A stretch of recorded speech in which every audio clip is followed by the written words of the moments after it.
नमस्कार, मैं कृतिका कटोच और आप देख रहे हैं समाचार फर्स्ट टू द पॉइंट।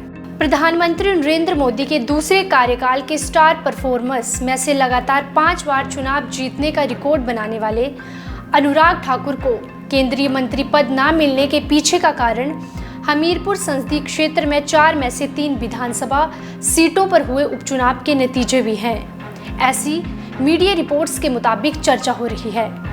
वहीं उपचुनाव में भाजपा की हार को भी अनुराग ठाकुर की ताजपोशी की राह में रोड़ा माना जा रहा है, जबकि 2 बार बतौर मंत्री उनकी परफॉर्मेंस बढ़िया रही है।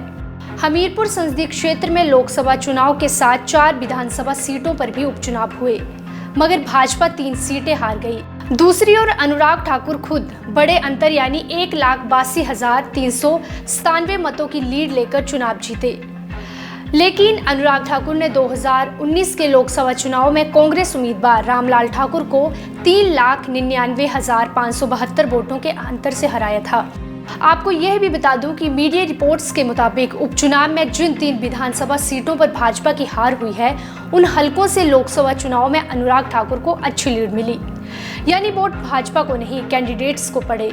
भाजपा के भीतर ही सुगबुगाहट है कि अगर अनुराग को मिले सभी वोट भाजपा को मिले होते तो इस संसदीय सीट के तहत आने वाले जिन 4 विधानसभा क्षेत्रों में उपचुनाव हुए उन सभी में भाजपा जीतती। सुजानपुर हलके में तो अनुराग ठाकुर को सर्वाधिक 23,853 मतों के अंतर से जीत है, जबकि यहां से विधानसभा उपचुनाव में भाजपा के राजेंद्र राणा की 2,440 मतों से हार हुई। गगरेट से अनुराग ठाकुर को 10,944 और कुटलेहट से 7,819 वोटों की लीड रही, जबकि विधानसभा उपचुनाव में गगरेट में भाजपा 8,487 और कुटलेहट में 5,356 मतों से हार गई। इसी के साथ मीडिया रिपोर्ट्स के मुताबिक ये भी माना जा रहा था कि 4 लोकसभा सीट वाले हिमाचल प्रदेश से वे केंद्र में मंत्री बनेंगे, लेकिन नहीं बने। दरअसल बीजेपी के राष्ट्रीय अध्यक्ष जेपी नड्डा का कार्यकाल 30 जून को खत्म हो रहा है। संभावित मंत्रियों की लिस्ट में नड्डा का नाम आया और उन्हें केंद्रीय स्वास्थ्य मंत्री का पद सौंपा गया।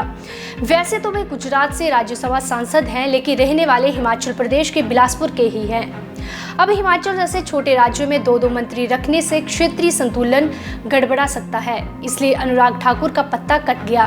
पीएम मोदी के पहले कार्यकाल में जेपी नड्डा उनकी कैबिनेट में शामिल थे और तब हिमाचल से इकलौते केंद्रीय मंत्री थे। अगर अब अनुराग ठाकुर के राजनीतिक करियर की बात की जाए तो पहली बार मई 2008 में उसमें भारतीय जनता पार्टी के उम्मीदवार के रूप में पहली बार लोकसभा सांसद चुने गए, जब उन्होंने अपने पिता के उत्तराधिकारी के रूप में चुनाव लड़ा। इसके बाद वे लगातार 2009, 2014, 2019 और अब 2024 में फिर सांसद चुने गए। अनुराग ठाकुर जनवरी 2019 में संसद रत्न पुरस्कार से सम्मानित किए जाने वाले भारतीय जनता पार्टी के पहले सांसद बने थे। उन्हें संगठन में काम करने का अनुभव भी है।